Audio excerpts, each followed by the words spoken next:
Hi everybody, it's been a while. I just wanted to create a video for the new year. Just wanted to update you guys on what I'm using for my organizational system. So I think I did a last updated video in October of 2019. If you want to watch the old one, I can link it below or link it in the video as a caption.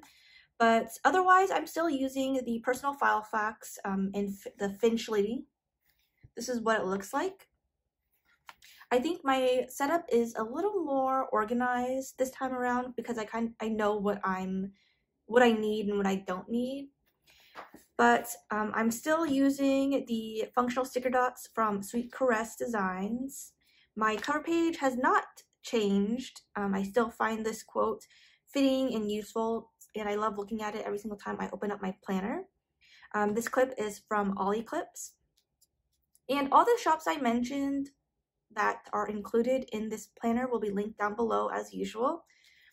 So basically, flipping in, I have a dashboard, flyleaf, and a picture of our puppy.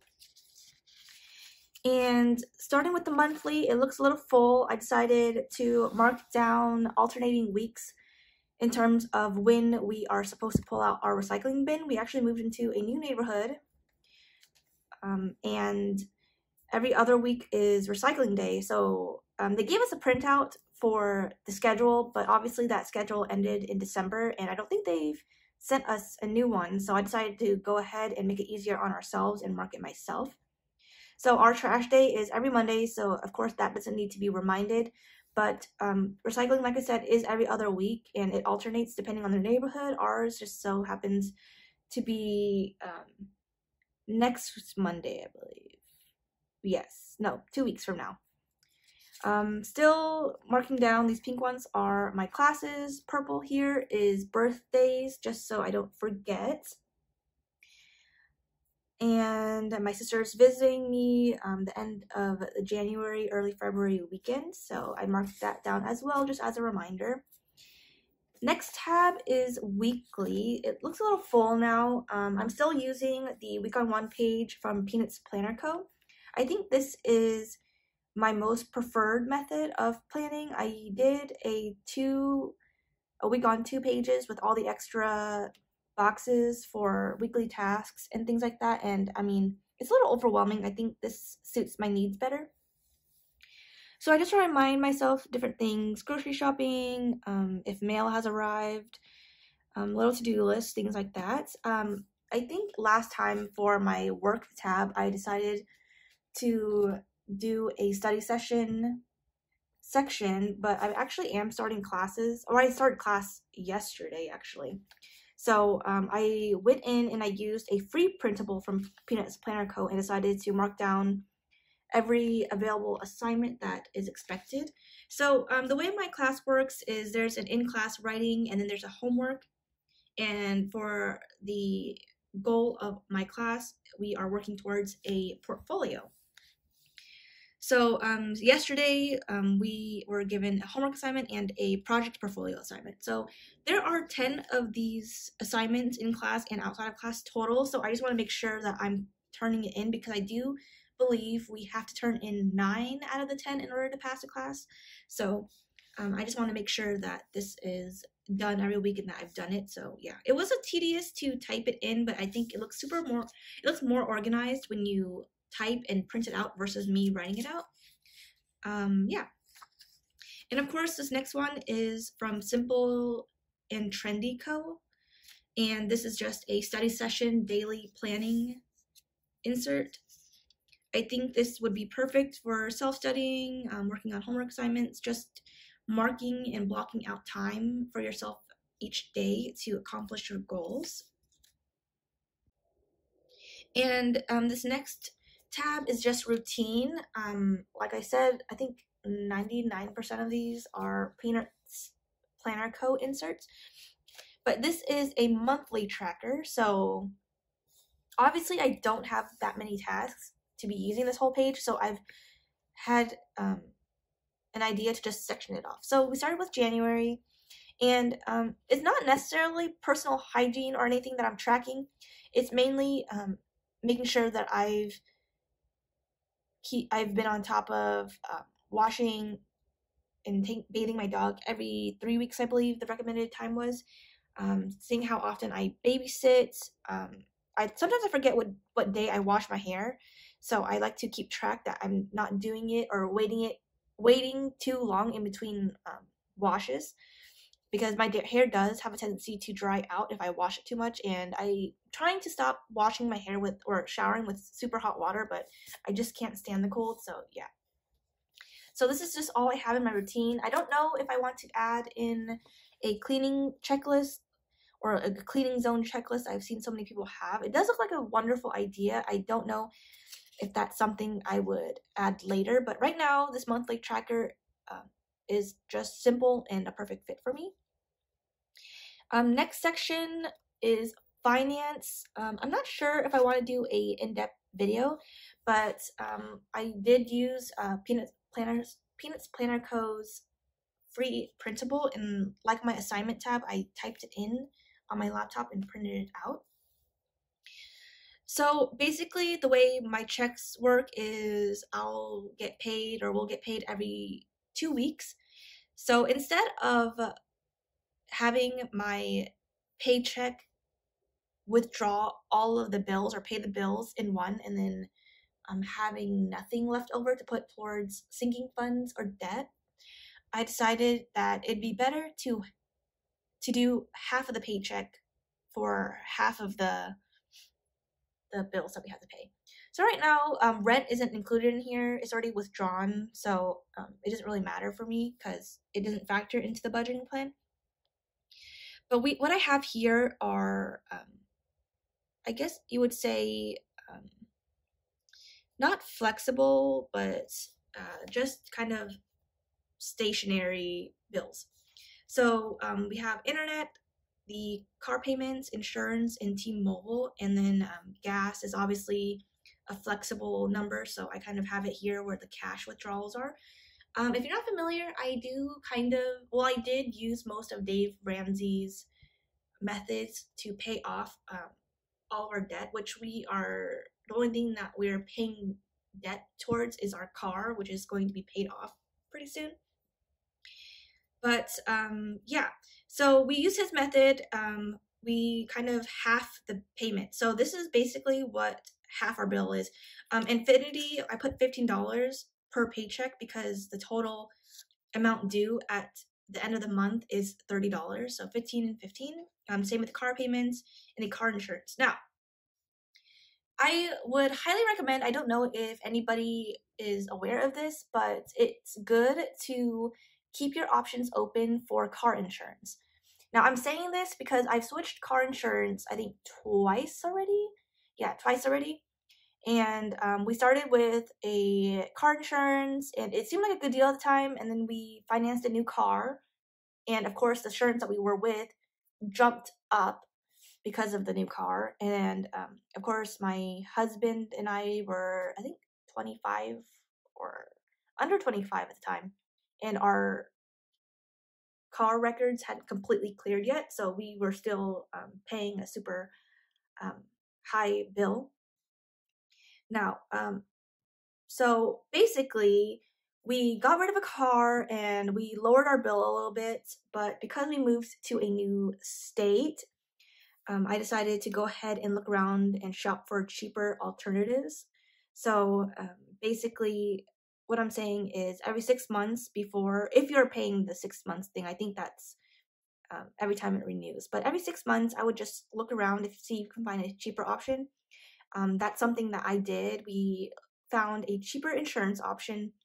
And of course, we went through our local agent to see if the current one, and to see if they were willing to, or if they were able to go lower in terms of renters and car insurance. And of course, they did their best. It wasn't something that we wanted to commit to, so we went ahead and switched our car insurance, and now we're paying about $100, I would say, maybe $80 to $100 less than what we were paying for. So yeah, so now we are only paying maybe $100 for one car at the moment, which is actually a really good deal. It includes renter's insurance. So I would honestly say shop around and lower if you can. Right now, we are using a new promotion, like a new user registration promotion, like a new customer promotion for our internet. So we are currently doing $30 a month for Comcast, whereas with Spectrum at our old apartment, we were paying about $75 just for internet alone. So yeah, I would honestly like decide what you need, what you don't need, and kind of shop accordingly to that. I know a lot of bundles, they tack on extra channels, a telephone line, a cell phone line, and honestly, those things you don't need. And you can most certainly get a lower rate depending on the basic necessities that you have. Anyways, that's my spiel. T-Mobile, we actually had a lower bill, but because we decided to get new phones, it jumped up a little bit. But yeah, so we are doing a half bank, half cash method. Everything that gets automatically billed to our like outside companies, they are automatically withdrawn from our account versus whatever's left over we are currently budgeting with. So right now we decided to allot $100 every 2 weeks for groceries. This number actually has changed and fluctuated a lot. Right now, another tip is to not buy what you don't need. At a last apartment, I was moving out and I realized that we bought a lot of frozen goods and a lot of condiments that we never ended up using, so we ended up having to throw it out. So instead of doing all that again, we decided to keep the bare minimum. Of course, we have like things like ketchup, mayonnaise, things that have a long shelf life to keep in the fridge in case we need it. Otherwise, unless we're making it within the next day or two, we don't buy it. So we do make frequent shopping trips, but of course we are able to because the grocery shop is literally 5 minutes away. That can change if you have to drive out of your way 30 minutes to an hour. So I understand, but this is kind of catering to our needs and what we are able to do. Gas, because where we are is such a small town, the commute to work is a lot faster and shorter. Our last apartment, we allotted, I think, maybe $140 or $160 to gas every 2 weeks because, like I said, we did have 2 cars. We only have one right now. And our commute to work was probably 10 miles or more, so about 20 to 30 minutes to get to work. Now everything is within a 5-mile radius, 10 miles maximum. So gas, we were able to bring down to 100. Date night, there's not much to do around here. I think most of the time we end up just buying something quick as a date night, like fast food. So $60. Personal spending is just for haircuts. I don't normally get a lot of haircuts, so I mean, by the time I do need a haircut, this cash envelope has already accumulated enough for me to use it as a haircut. And then personal money, $40 each. We actually did do $60, but I think right now we are just trying to pay off our car as soon as possible and then put as much money as we can into a sinking fund. So we brought it down to $40 each. We also have a household fund, which is $60. Anything from toilet paper, paper towels, anything around the house that we need, toothpaste, things of that nature. And I keep this flyleaf here, or this little drafting paper here, just for calculation. So I'll break down the paycheck, write down how much we got paid that week, and then start subtracting. Now, we do a, like I said, half cash envelope method. So I like to keep this, which is something I purchased at the Dollar Tree. We have it labeled groceries, personal, date night, households, and events. If we do have an extra $20 to $40, I like to keep it in the events because sometimes we do like to go out to eat with other people, or something comes up and we need to purchase a quick gift, so we just kind of shove it into that section. But yeah, we do have some cash in here at the moment, so that's what I use. We don't bring this everywhere with us. I feel kind of unsafe bringing cash with us, so I like to keep this at home in a safe spot. And let's say if we're going grocery shopping, I'll just grab a few 20s, and then head out the door. And what we've also been doing is we don't ever keep the change that we have as coins. So all of our coins go into a piggy bank, and once that's been filled up, we cash it out and then deposit into our debt. So yeah, hopefully this section isn't too long. I feel like I'm talking a lot. But yeah, finance section, I use this for Costco coupons. And then right here, we just have a reoccurring task checklist. This is from last year. Right now, I've already paid the auto insurance, internet, Spotify, Hulu, phone, and then my sister, she's on our phone plan, so I often have to request her phone payment. And then over here is our sinking fund. Unfortunately, we didn't really have money left over, I think, for the most recent paycheck, I would say. I think we did, but we did put money towards the emergency fund, I think. Yeah, so basically the sinking fund is any extra money we have, we like to put it towards these categories. This past holiday, I purchased all of the gifts from our gift fund that we accumulated all of 2019. And we started this cash envelope and sinking fund journey in March or April of last year. So we did have a slow start, but now we are starting fresh in January. So now we're, supplying money into that fund. And then I started up a medical fund for any medical emergencies, things like co-pays, prescriptions, if you have to, just to have that handy in case we ever need it or in case insurance doesn't cover for it. And DMV fees, of course, like registration, license renewals. And we also have one for car repair, just in case we have to buy new tires or anything like that. So in the event that we don't have a lot of money to be putting towards sinking funds, I like to decide which one is most important, and then I'll put money into it. So for right now, January, I think emergency fund was the most important, and I forgot which other category we decided to contribute to, but yeah. Sinking funds are a great way to kind of section off your money just so that you know where it's going and that you have that money readily available if you need it. And yeah, this is just from last year. And we used to pay for our gas in cash, but it just seems a lot more convenient and easier to use our card. So of course, this gas is everything. I should probably get rid of this. This is clogging up room. So yeah, I think this last 2 weeks we only pumped gas one time, and so we did have money left over. And generally, this is why I decided to lower it, because we were using 140 and we only used 34 for those 2 weeks. But any leftover, which is something I've circled, I go ahead and put it either towards debt, or if we weren't able to put money into the sinking fund that day, I put it in the sinking fund.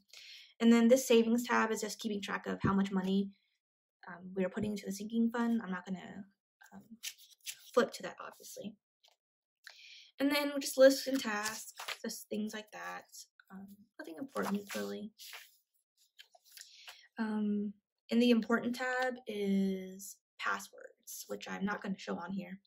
Like I said, I don't normally bring this around, so I feel relatively safe putting my password information.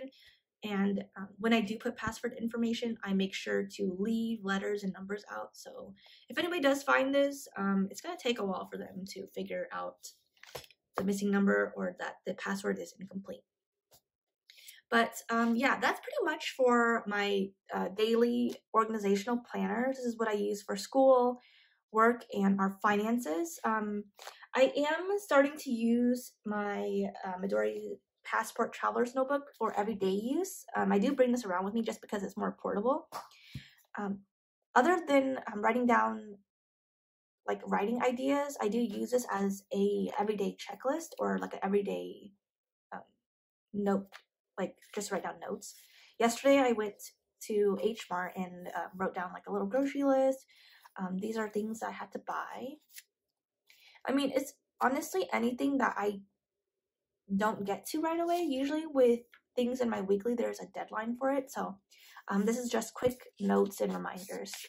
And these pages are perforated, so in case I need a spare piece of paper, I can just go ahead and like rip this out and whatever. But there's 3 inserts in here. The second one is a lined insert, which I use because I am trying to review languages. So it's important for me to write down vocabulary words. And right now, I mean, I have some in Korean and words in Vietnamese, things I wouldn't normally use in everyday vocabulary, I guess, but it's nice to learn anyways. But yeah, and this last one's just a blank insert. It's not perforated, but I do use this for inspirational quotes. This is what I have so far on this one.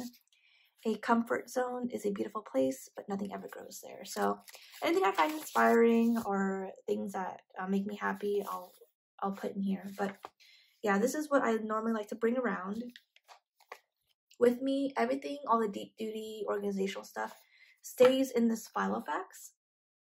But otherwise, that's my organizational system. I don't do anything too crazy. I've tried using multiple planners. It hasn't necessarily worked out. I just get overwhelmed.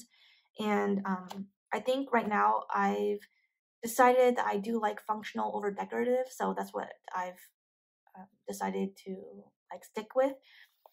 I do add color, but it's mostly color coordination, color coding. So, I mean, I've kind of strayed away from stickers, but not necessarily.